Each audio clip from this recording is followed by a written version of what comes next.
Bien, merci beaucoup pour cette remise en contexte du droit français au début du XXe siècle.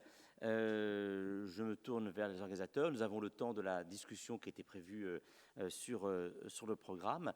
Donc, sans plus tarder, je laisse la parole à la salle pour les questions à poser.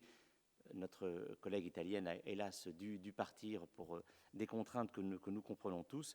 Mais Jean-Louis Pellerin est là notamment pour répondre aux questions qu'a pu susciter son intervention. Oui. Pardon. Bonjour, je voudrais remercier Jean-Luc Alperin pour cette intervention lumineuse. J'avais deux observations très courtes et une question. Sur ce que vous avez raconté sur l'arrêt de 1833 à propos des ce problème peut-être du cum-cessens, du dommage moral des commerçants. Il y a un historien qui travaille sur des questions un peu parallèles pour le XVIIIe siècle en Allemagne, qui s'appelle Vincent Demont, et qui étudie notamment cette question des pharmaciens, des apothicaires incorporés, enfin membres de corporations ou pas. Ce serait effectivement tout à fait intéressant de regarder en parallèle. Sur le capital pour l'arrêt de 1874, en fait, si on emploie les taux de capitalisation tels qu'ils sont calculés à l'époque, effectivement, ça donne une valeur entre 10 000 et 12 500 francs en fonction du taux d'intérêt de référence qui aurait été pris à l'époque, vraisemblablement 5%, ce serait 10 000 francs.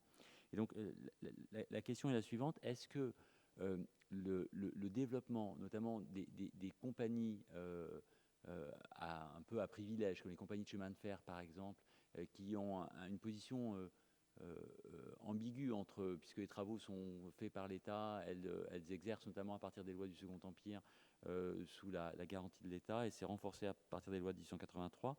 Est-ce qu'il y a un contentieux spécifique aux compagnies de chemin de fer qui permet de faire évoluer aussi cette notion de dommage? Voilà.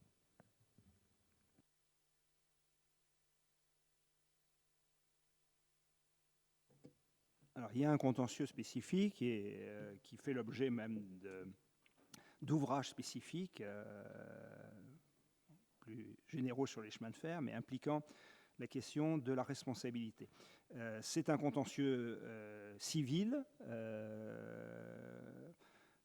sauf, mais je ne connais pas de décision pour le réseau d'État des chemins de fer de l'Ouest, début XXe siècle.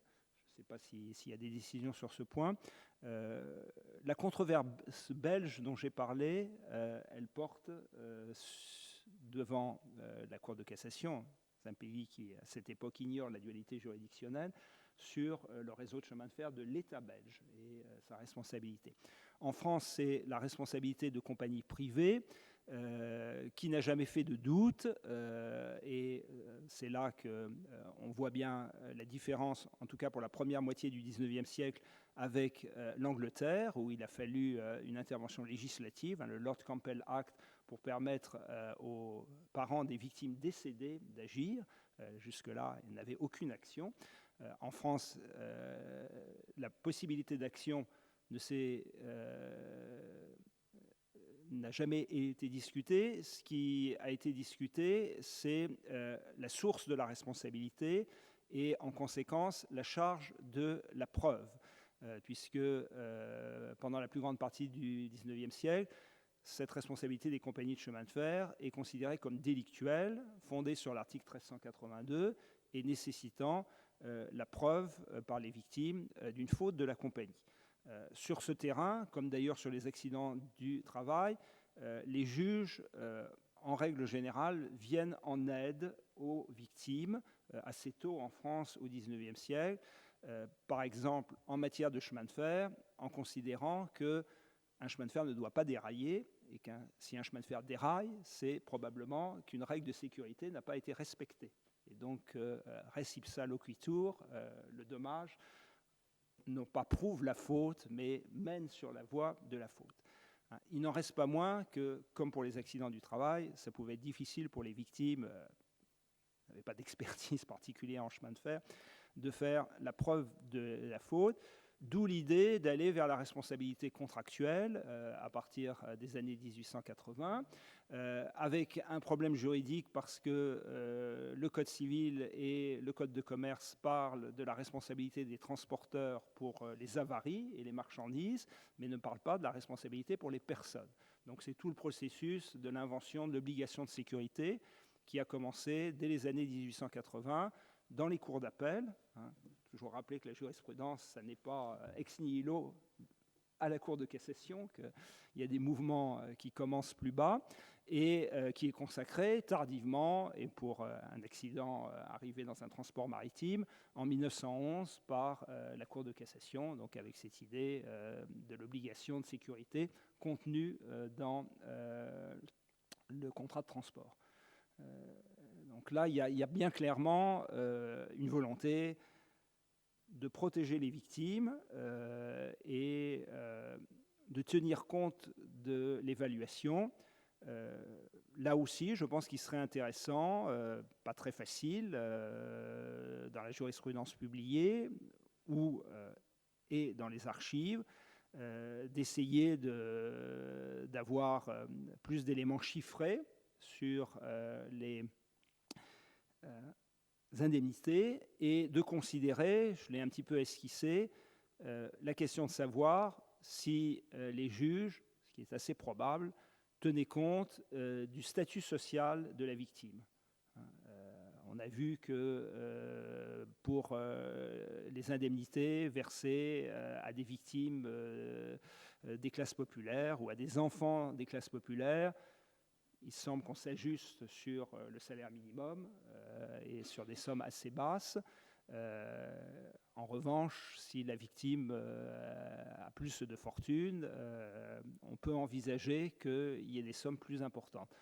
Tout ça nous est peu connu, puisque, comme on le sait bien, c'est encore le cas aujourd'hui, le contrôle du montant de l'évaluation n'est pas dans la compétence de la Cour de cassation, et donc apparaît peu ou pas du tout dans les arrêts de cassation, et qu'il faudrait remonter, pas si facile que ça, à un grand nombre d'arrêts d'appel ou même de première instance pour essayer d'avoir des bases sur ces indemnités. Mais je crois qu'il est quand même assez clair que, à la fin du 19e et au début du 20e siècle, l'avocat d'une victime d'accident sait qu'il peut réclamer de l'argent, et pas mal d'argent.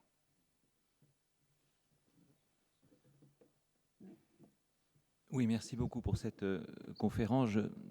C'est très intéressant parce qu'en fait, ça inscrit la France dans une tradition incontestable d'extension de l'interprétation du dommage qui existe toujours aujourd'hui, parce qu'en réalité, aujourd'hui, on est toujours dans une extension incontestable du dommage, travaillant dans la responsabilité médicale.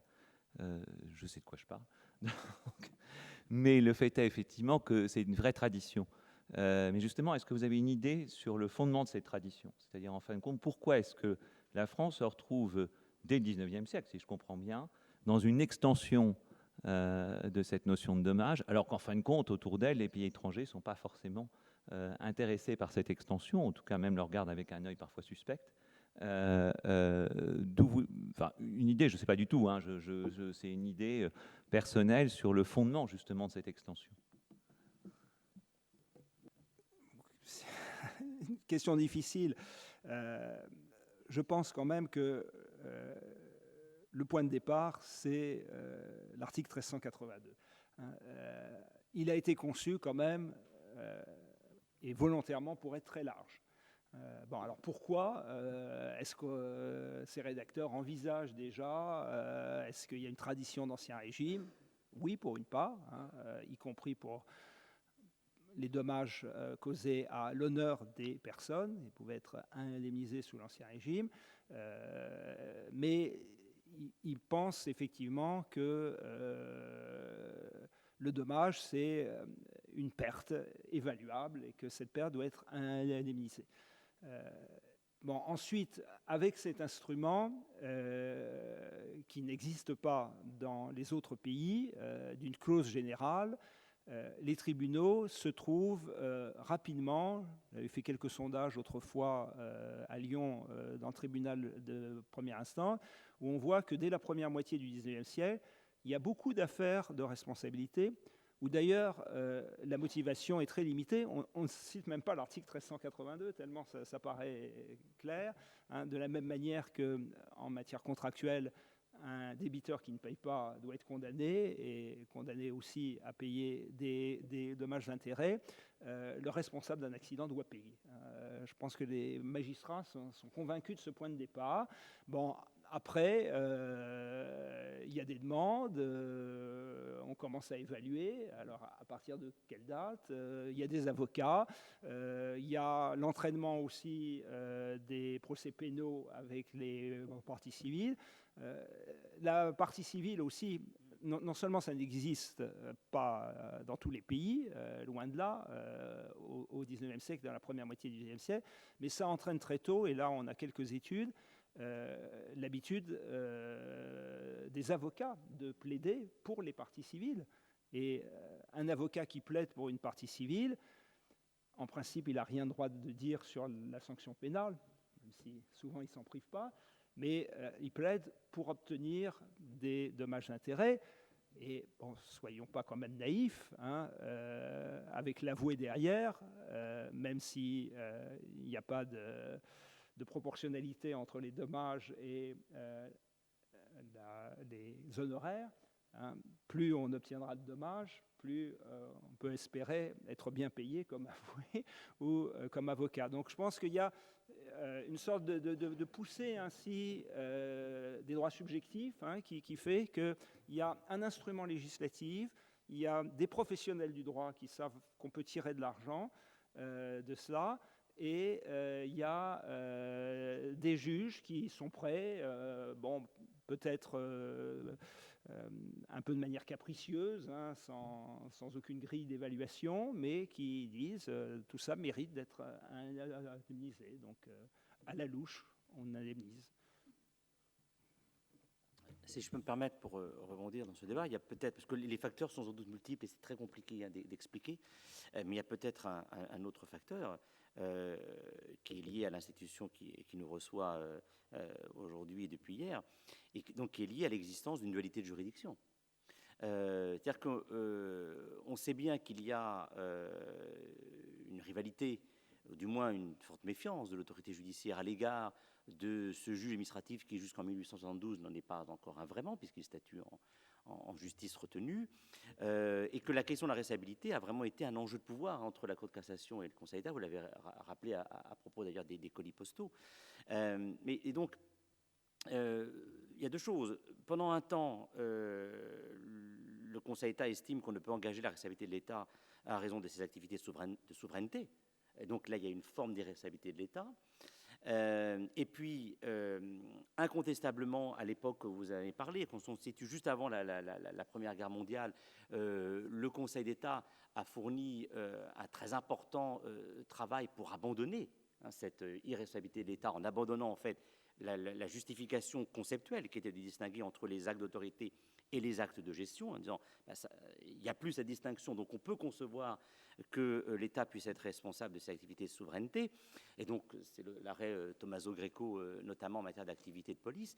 Mais ce qui est très intéressant, c'est évidemment de rappeler que le progrès d'un régime de récessibilité, ce n'est pas simplement les conditions d'engagement de la récessibilité, c'est aussi l'assiette du dommage réparable. Et de ce point de vue-là, la jurisprudence administrative a été, aujourd'hui bien établie par les historiens du droit administratif, a été très en avance, presque en avance, quand on voit la récam de 1995, en progrès sur l'affirmation des conditions d'engagement de la récessibilité, mais a été très en retard sur l'indemnisation des dommages. Vous parliez du dommage moral, hein, votre arrêt de 1833, il est quand même très très intéressant par rapport à l'arrêt Le Tisserand du Conseil d'État de 1961.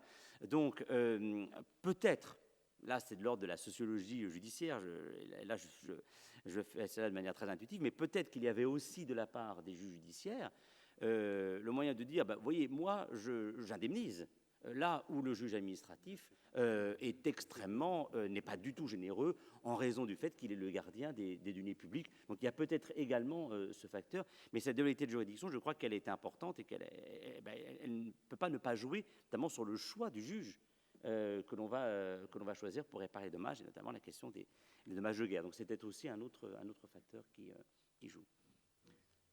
Oui. Oui, merci Monsieur le Président.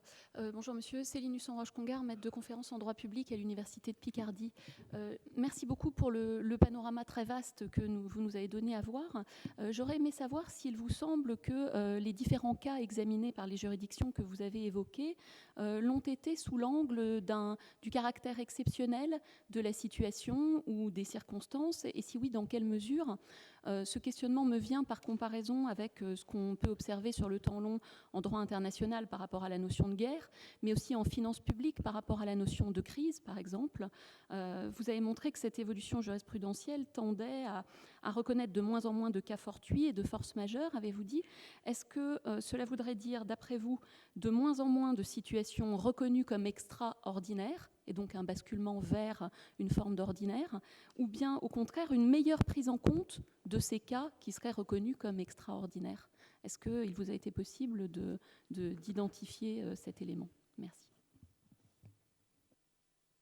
Je ne peux pas vous répondre, à vrai dire, parce que dans cette enquête, qui encore une fois n'est pas systématique, j'ai en réalité exclu les périodes de circonstances exceptionnelles ou les périodes de guerre. Je savais qu'il y avait d'autres communications, par exemple sur 1870, 1871. Donc, je ne pourrais pas vous dire si il y a un traitement particulier et encore moins une réduction de ces circonstances exceptionnelles. Là, on est dans l'ordinaire, dans l'ordinaire de tous les accidents qui arrivent. La première étape, c'est de dire que les nouveaux accidents, ceux qui sont liés à l'ère industrielle, ne sont pas exceptionnels, justement, qui font partie de la vie ordinaire et donc qui doivent être indemnisés. Il n'est venu à l'idée d'aucun juge français du XIXe siècle de dire le chemin de fer c'est nouveau et donc c'est normal que ça fasse des victimes et dans un premier temps on va privilégier l'innovation technologique plutôt que la protection des victimes. Non, le chemin de fer, tout de suite, ça fait partie de la vie quotidienne et les accidents de chemin de fer doivent être indemnisés comme les accidents de diligence. Oui, vous avez dit que cette conception française très large qu'on voit apparaître dans la jurisprudence, elle résulte du caractère volontairement très large de la rédaction de l'article 1382. Alors, moi, je m'interroge sur l'origine de cette rédaction très très large. Est-ce que déjà dans les travaux préparatoires, à partir de 1790-91, la commission de préparation d'un code civil, il y avait déjà cet aspect des choses, ou est-ce que, en remontant plus loin dans la jurisprudence, par exemple, des parlements de l'Ancien Régime, il n'y a pas quelques tendances qui expriment cette volonté de réparer les dommages de façon assez large ou assez aisée, au regard, par exemple, je ne sais pas moi, de dommages causés par le pouvoir royal pour construire des fortifications, des routes, des choses comme ça. Est-ce qu'il n'y a pas déjà cette tendance qui apparaît antérieurement, ou bien dans la jurisprudence, dans les décisions des intendants, par exemple? Je ne sais pas s'il y a des recherches là-dessus qui ont été faites et qui montrent qu'il y a une tendance de fond dominante dans la société française qui est concrétisée par cet article 1382. Tous ces facteurs interviennent. Il y a des indemnisations pour dommages de travaux publics sous l'Ancien Régime, c'est clair, soit prononcées par les juridictions civiles ou par les intendants. Ça explique certaines choses, mais y compris avec des sceaux. C'est un autre sujet. Il est connu que, pour le coup, les rédacteurs de la loi du 28 pluvieux en 8 se sont trompés, puisque dans la formulation sur les dommages de travaux publics, ils envisagent uniquement les dommages des entrepreneurs, qu'ils n'ont pas pensé aux dommages causés par la puissance publique à des victimes. Et ce qui est intéressant, c'est que tout de suite, la jurisprudence corrige et dit non, les dommages de travaux publics, c'est tous les dommages, c'est pas uniquement les dommages des entrepreneurs. Donc il y a des éléments sous l'Ancien Régime, il y a bien évidemment l'influence de l'école du droit naturel moderne, le principe de la clause générale, c'est Grotius, c'est Pufendorf, et les juristes de la fin du XVIIIe, du début du XIXe siècle, qui sont nourris de ce principe, qu'on trouve, comme je l'ai dit, exprimé de façon très laconique, mais en même temps très générale, dans les projets de code civil de Cambacérès, donc ce n'est pas sorti de rien en 1804. Et est-ce que la Révolution a aussi une influence là-dessus? Ce n'est pas totalement exclu. Pendant la Révolution, il y a des dommages, c'est moins qu'on puisse dire. Il y a l'idée aussi des secours publics. Et donc, évidemment, ce n'est pas le solidarisme, et encore moins le socialisme plus tardif. Mais, encore une fois, que les pertes doivent être compensées quand on peut identifier le responsable. Ce qu'on dit aussi à cet égard, c'est que durant la période révolutionnaire, où on a détruit l'encadrement des professions, les entrepreneurs de travaux publics étaient très souvent très négligents et très improvisés, et puis également pour la responsabilité des architectes, la responsabilité et la responsabilité décennale ou triennale. Bon, enfin moi c'est ce que j'ai lu toujours, c'est qu'il y avait une très grande incompétence, une improvisation de la part de l'entrepreneur qui réalisait ces travaux, et par conséquent on a voulu essayer de la freiner, ou en tout cas d'indemniser les conséquences néfastes de cette improvisation. Je ne sais pas si c'est exact. Oui, non, c'était une observation, parce qu'en écoutant tout ça, il y a peut-être... on sait que 1382 doit beaucoup à Domat, on sait que c'est un grand inspirateur de l'article 1382, et que Domat doit beaucoup aux canonistes. Donc l'une des pistes, j'en sais rien, mais l'une des pistes, c'est aussi que c'est à relier à une certaine morale chrétienne, je ne sais pas, mais en tout cas dans la responsabilité, il y a quand même une filiation entre les canonistes et 1382 qui est incontestable. Peut-être c'est une source comme une autre, j'en sais rien. Bien, merci. Nous allons donc suspendre notre programme de la matinée. Nous avons même un peu de retard sur le programme prévu, en dépit des interventions absentes. Nous reprendrons donc dans un quart d'heure, peut-être, pour ne pas trop perdre de temps, pour ensuite écouter deux interventions. Donc nous nous retrouvons dans un quart d'heure à peu près.